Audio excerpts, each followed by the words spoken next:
Alright, yan. So, kamusta kayo mga madam sir? Mga repapits, no? Parang ang tagal ko nawala. 5 days, kung di ako nagkakamali. Yung huling upload ko sa regular upload ko is March 26. So, 27, 28, 26, 27, 28, 29, 30, 31. So, 5 days, mag-6 days na pala akong wala sa mundo ng YT. Pero meron akong live stream nung siguro mga 3 days. Pero yung regular upload ko eto. So 5 days din nakakalipas. Okay yan. So kamusta po kayo, no? So na-miss ko kayo. Parang na-miss eh. Nakala mo sobrang tagal na wala eh. Okay, so panoorin natin to syempre, no? Yung Dam The Making Song and Choreography. Okay. So, naka-upload sa channel lang SB19 official to. So, actually hindi ko pa ito napapanood. Gusto ko kasi siyang panoorin habang binibigyan ng reaction video. Okay, so since mahaba yung pinakang video, 16 minutes, no? Na-play ko na siya, 28 seconds pa lang. Okay, sabay-sabay natin tong panoorin mga madam sir. Ayan, so ito yung parang unang upload ko sa buwan ng Abril, no? April 1, 2025. Oh, buwan naman, no? Para sa buwan ng Abril. Okay, so let's go. I-play natin Dam The Making Song and Choreography. Let's go. Sobrang nakaka-pressure kasi itong dam, sa totoo lang.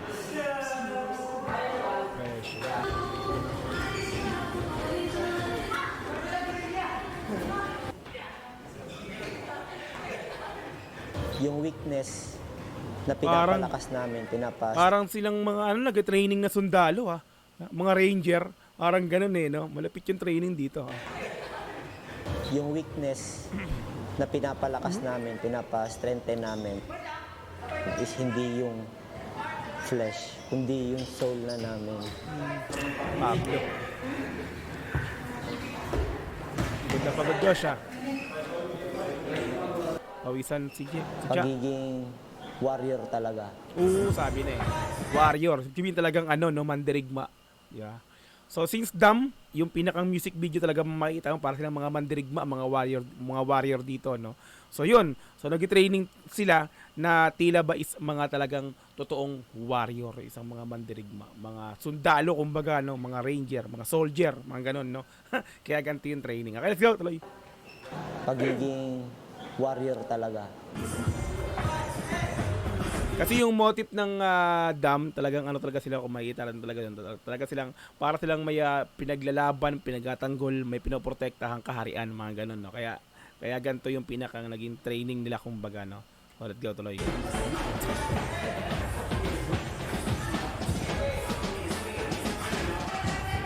Mababa pa, no. Ang hirap niyan. Hanggat hindi natatapos yung isang project, hindi ako makapagpahinga. Hindi rin ako makatulog ng maayos. Kasi parang may utang ako sa sarili ko na kailangan kong bayaran.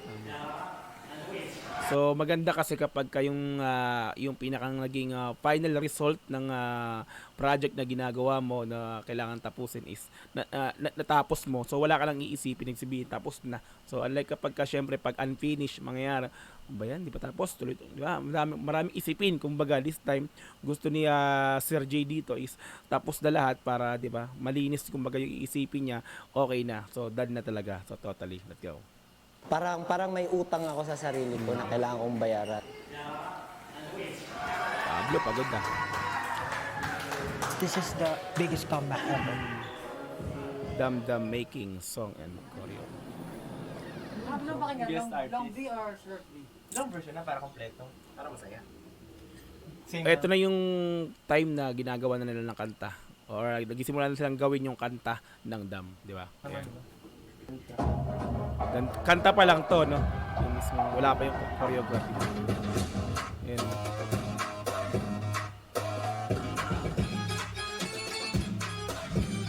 So sa melody pa lang kasi ng ganyan, may nakukuha ka na agad silang idea. Oh. Di ba? So ang galing na. Naaaral agad pala nila. Ganda nung pasok nung... Yung ending. Nung napakinggan ko yung dam, Pablo talaga yung pinakang no, utak kumbaga na itong music talaga ng SB19 Mati. marami siyang transition tsaka dynamics eh. So parang na-imagine ko talaga noon, maraming mangyayari. Alam mo yung paglalabanin yung Sabong parang yung ganun. parang dalawang tao, parang Tapos yung dance break niya, ibang feel din. Kaya, Pas parang ano siya, parang hip-hop na 70s style. Hip hop. yung tunog niya masarap sa'yo. Gusto ko yung variation. Actually, nagawan ko na agad siya nung nakuha ko siya. Nung May narinig ka na dadagdag agad. pa kasi ako mga choir. Kasi na-feeling ko pwedeng mga Parang ganun chanting na sa likod. Ano nga eh? Parang final battle. Pagdating naman sa recording ng song na Dam, this time kasi sobrang organized ng team namin. I guess, So ang galing eh, no? Pablo, member of SM19. So ano siya, para siyang documentary, no? So para silang ini-interview dito. Sumasagot sa mga tanong na di ba? Parang ganun, no? So hindi siya tulad ng mga napapanood natin na-upload sa SB19 official na yung mga vlogs kung paano gawin yung kanta at kung paano gawin yung choreography, no. So this time para siyang yun nga po, documentary yung nangyayari dito, no. Okay, let's go. pero hindi siya naging madali eh. Siyempre, naging mas meticulous pagdating sa pag-record, sa pag-edit, sa Si pag-collate Josue. ng lahat para ma-release ng the Isa sa utak ng Dam, Josue, pagdating sa lyrics, no. best. Bakit ka nagaganto? Dapat level sa crowd. Or dapat nga, mas magbabaw pa nga yung crowd eh. Tapos yung ano, Iba talaga pagka gumagawa ng kanta, sama-sama kayong grupo as a group, may mga suggestion talaga, no. So eto yung ganto, gusto kong mangyari ganto ganyan. So batuhan, no, ng mga suggestion. So ay ganto, at least di ba mas nadadagdagan yung mga ano, kumbaga mas lalong gumaganda ang kinakalabasan ng kanta pag ganun yung nangyayari, no. So ang galing, no, sama-sama sila. Crowd. Or dapat nga, mas magbabaw pa nga yung crowd eh. tapos yung ano, kasi parang ang lawak niya.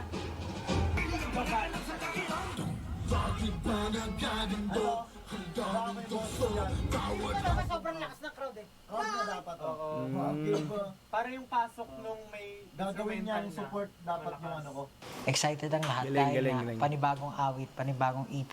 So, panibagong aral, panibagong matututunan na naman.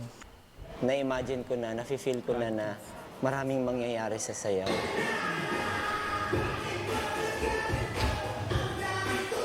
So ginagawa pa lang yung kanta, may idea na agad si Sir J dito, ano, sa pinakang choreography.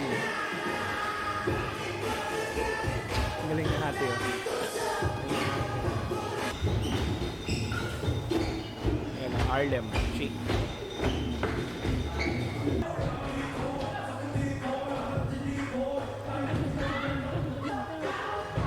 Yung part ni Ken.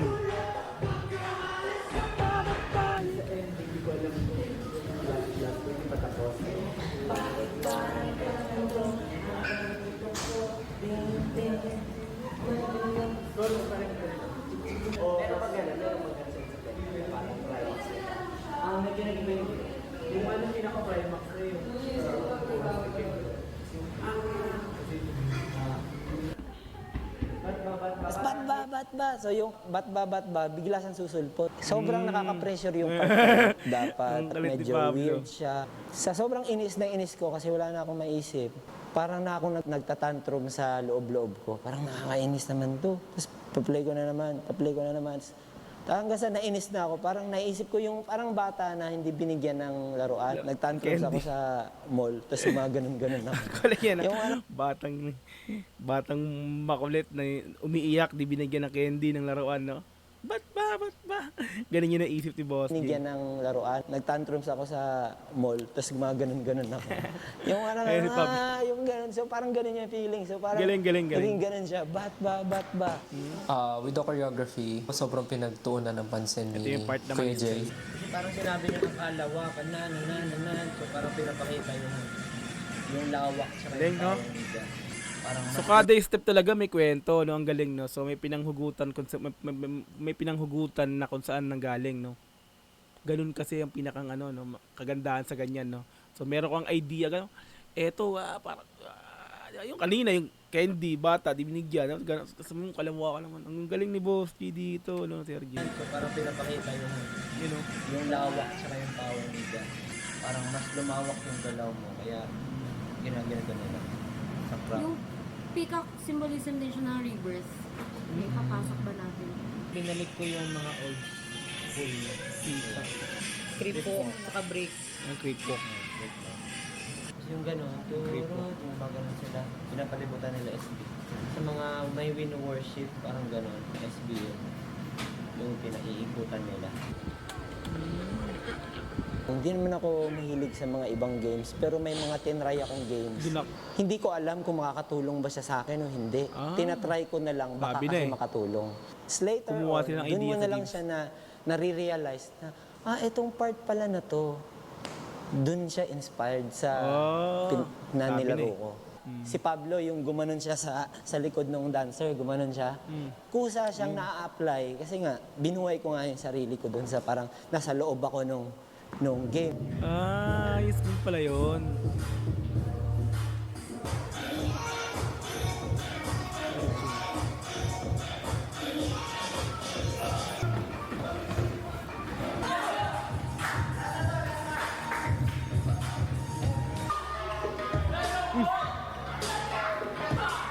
Grabe yung stretching. Ang galing eh. Ang talit. Pinapatigas kasi yung braso. Pagod pab. Pagod lahat.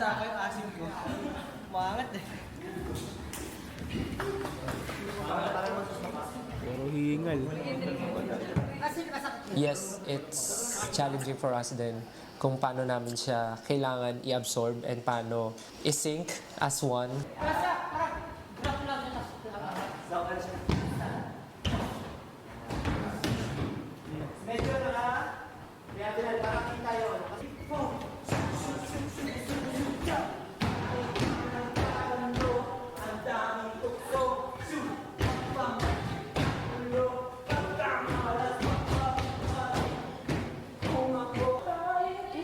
Ang kulit.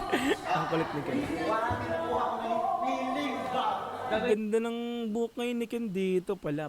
Sige, ano kasi, yung choreography tsaka, okay. So, bago, di ba? Magabago i-perform since ano nga, di ba? So, matagal na itong video na to. Okay na dito, kaya let's go. Itim pa kasi yung buhok ni Ken.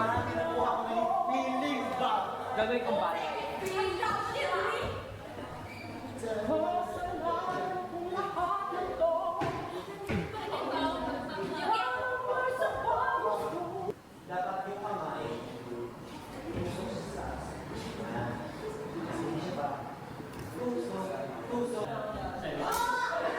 Umalis.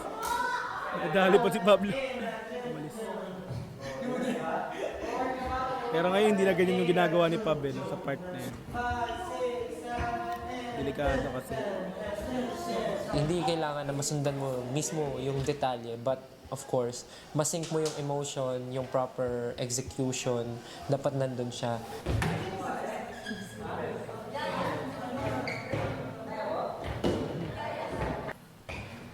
Oh.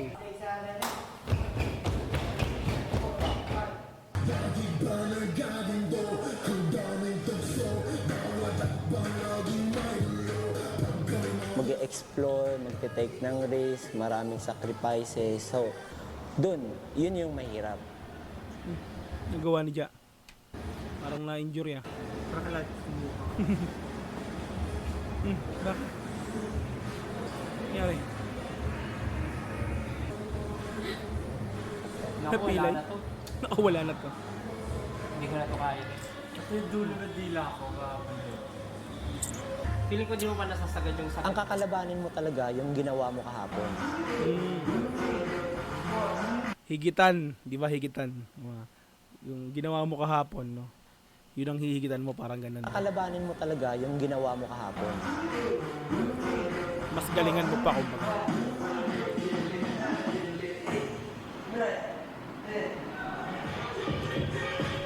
Grabe, no? Sobrang hirap din talaga pala ng choreography, no? Kung paano nabuo yung choreography ng dam, no? Para talaga silang mga ano dito, pero yung ganyan-ganyan pa, oh. Di ba? Ginagawa namin dati nung bata kami, naglalaro kami ng ganyan, no? Ang hirap kaya yan, yung braso mo, yan, yung parang papatibayin mo dyan yung braso. Gagawin mo pa yung braso mo, parang ganun, no? Ang mga sundalo talaga, eh. Ano? Nako.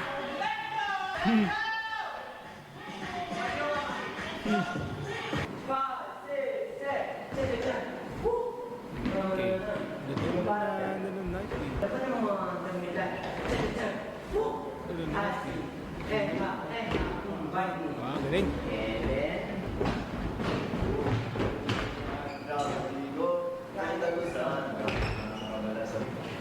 Sa ganung buhok ni Ken, yung ganyang itim, parang na-imagine ko yung mga dating video yung pinapanood ko sa SB19. Ayun, yung ganito, yung ganyan tsura ni Ken, ano. Kulay itim. Parang di ako sanay na walang kulay yung buhok. Yun. Karutan pa. Lo. Pagka pinanood mo yung dance, storytelling din siya. Makikita mo yung elements nung mismo music dun sa mismo choreography.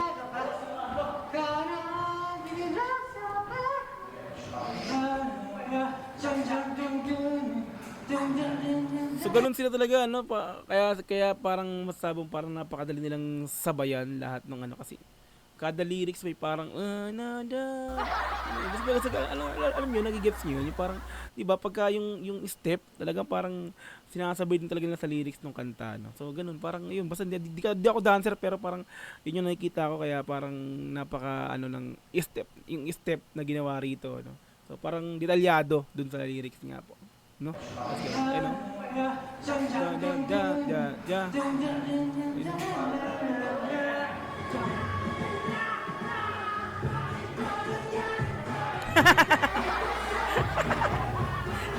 Ang kulit ni Estel.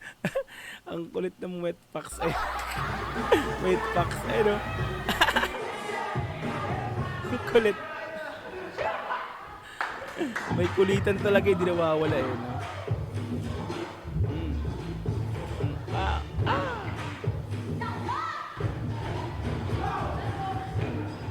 Ooh, Harlem Shake, break.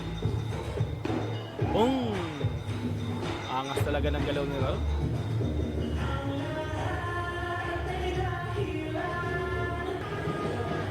Uy! Masyado nang pagod si Pablo rito. Oh. Okay, pahinga rin, Pabs. Lahat naman sila pagod. Pero worth it naman. May sigaw kasi hindi kayo dun eh. Hindi kayo sinisigaw eh. That's it for today. Last take. Nagtitraining kami, nagpapalakas kami. Kasi sa totoong buhay, seryoso, nakakapagod talaga yung dam. Nakapagod yung dam. Grabe naman kasi training, oh.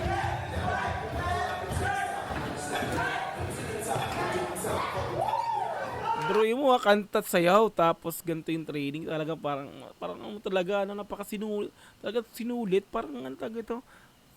Kailangan pa parang, ganito kaya, parang ang mga atleta, parang ganun, no? Di ba? Mga atleta, pagkasasabak sa mga ano, sa competition, sa Olympics, sa mga ganyan, no? Kailangan the best, perfect talaga yung training. So parang ganun sila dito lumalabas, no?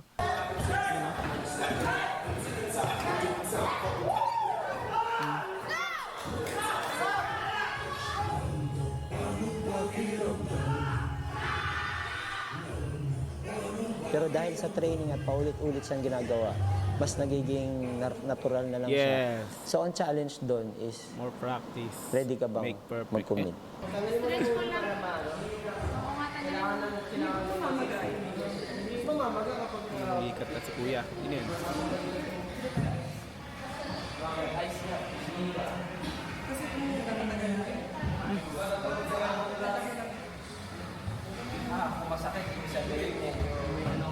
Yung emotion na kailangan ng choreography, nandun siya, and kailangan mo siyang ma-deliver ng maayos. Yung chorus talaga niya, sobrang something na masarap niya ulit-ulitin.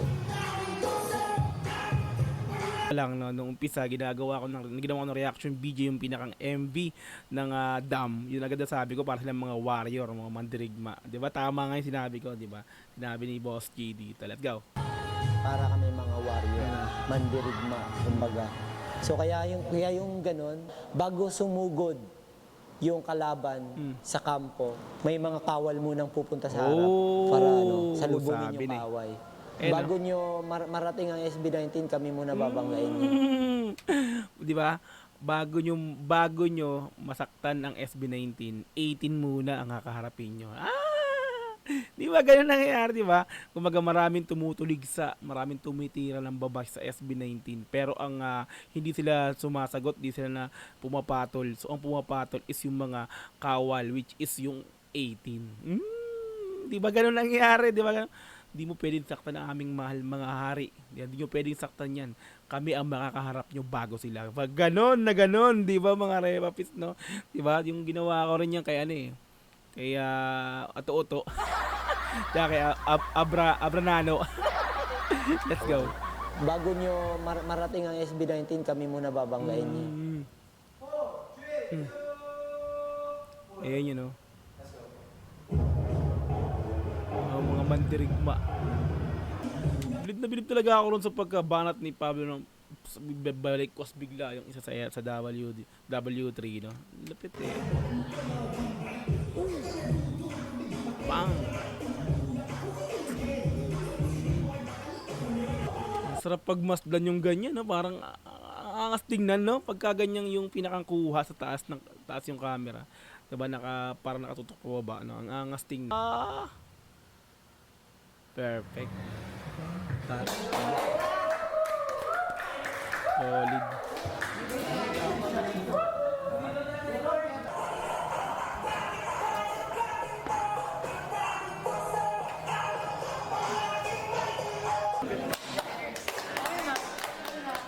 Hey! So nagda-dance practice kami. Oy, first take lang yan ha. The best take na yun. Kasi simula at wakas nga, kinolek ko yung First take. movement ng mga dating songs. Langon pa sa chug. Ano to eh? What? May Oh, part sa what? what na merong ganito. Oh, yun nga. Yun yung sa what. Oo nga, no? So, parang yung ilan dito sa kanta ng Dam is kumbaga, idea mula dun sa what na choreography ng what ng what na kanta ng FB19, no? Ano to eh? You know? What? May part sa what na Ayun, merong oh. ganito. Yung tug yaw! Ano yun eh? Feeling yun ng Gentod before eh. Gento naman. Sige. Even sa Gento, no? Okay. Ano yun eh? Feeling yun ng Gentod before eh. Na Gento! Oo May nga, story no? lahat, hindi lang siya ginawa yung step na to para lang masabi, mukhang maangas to, hindi ganun. Talagang meron siyang meaning, every detail, Storytelling, encrypted siya okay. sa lyrics with the Dam choreography. Parang nafe-feel ko siya talaga kung paano ko pinapakinggan and paano ko na-absorb yung music itself. Ganun din yung nafe-feel ko every time I perform the choreography. Matagal-tagal na din ako sa industry na nagtuturo ng mga artista. Hindi sila nananatiling ganun. Gusto nila nag-i-step up para na silang athletes. Athletes, di ba? Yung sinabi ko, di ba, athletes yung kanina nga. No? Kasi grabe naman kasi sa training pa lang, makikita mo talaga atletang warrior, di ba, mga ganun, no? Up para na silang athletes.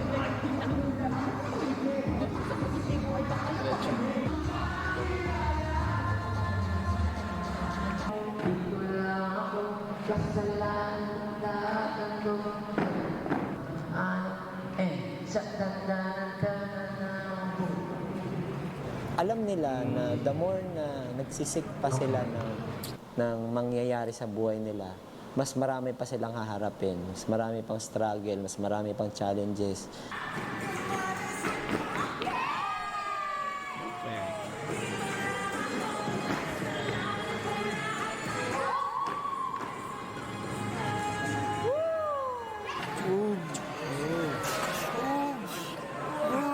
Nakakapagod kantahin, nakakapagod din siya sayawin.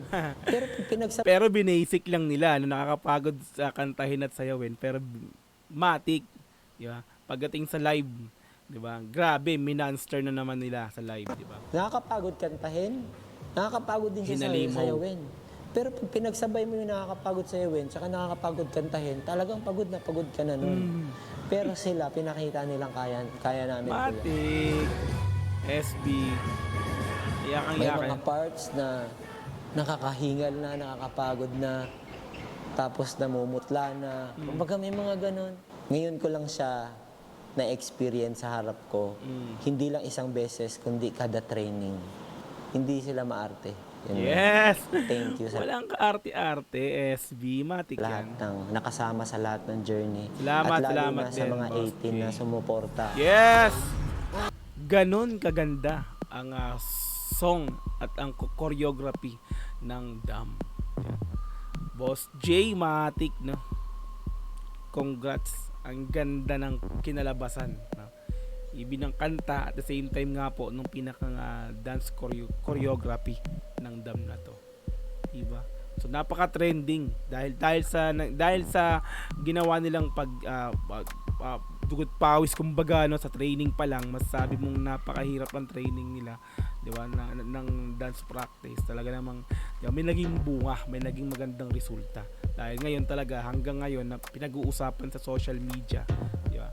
Sa lahat ng platform no, ang Dam talagang maririnig mo, makikita mo may sumasayaw, may nagko-cover, mayroon pang nag-dance cover, 'di ba? Ng Dam, matik yan, no. Napakaganda ng ganito ginawa, no. Ganito pala talaga ginawa. Ganun kahirap na gawin, pero basic lang nila pagdating sa performance na kapag pine-perform, sinabi nga kanina, no. Mahirap, pagsabayin yung kumakanta at sumasayaw ka ng ganun, pero 'di ba? Ramdam nila yung hirap, pero 'di ba? Worth it naman, 'di ba? Ganun kagaling ang ating mahal na lima. Okay, ayan, so napakaganda, no, na medyo matagal yung video, 16 minutes. So pero matabi nating sulit, no. So documentary nga kanina sabi ko, no, hindi siya tulad ng mga ibang napapanood natin sa SB19 official, kumbaga doon mga nakaraan sa mga vlogs nila. This time yung documentary nga po, no. The Making Song and Choreography documentary, yun nangyari dito. Okay? Ayan, so mga madam sir, kung gusto mong panoorin din to ng dire-diretso, nasa description yung pinaka-link na i-click mo yan para direktang makapunta ka sa video na to, mapanood mo ng walang cut, this time kasi reaction video, kaya bahagyang kinat-cut natin to. Okay, so kung gusto mo rin ng gantong klaseng content, syempre wag mong kakalimutang i-like yung video na to, i-subscribe yung channel ko kung bago ka pa lang, click notification bell para ma-update kita kada may lalabas ang gantong klaseng reaction video. Hanggang sa muli, marami pong salamat. This is Dojo TV. Peace and I'm out. Yeah.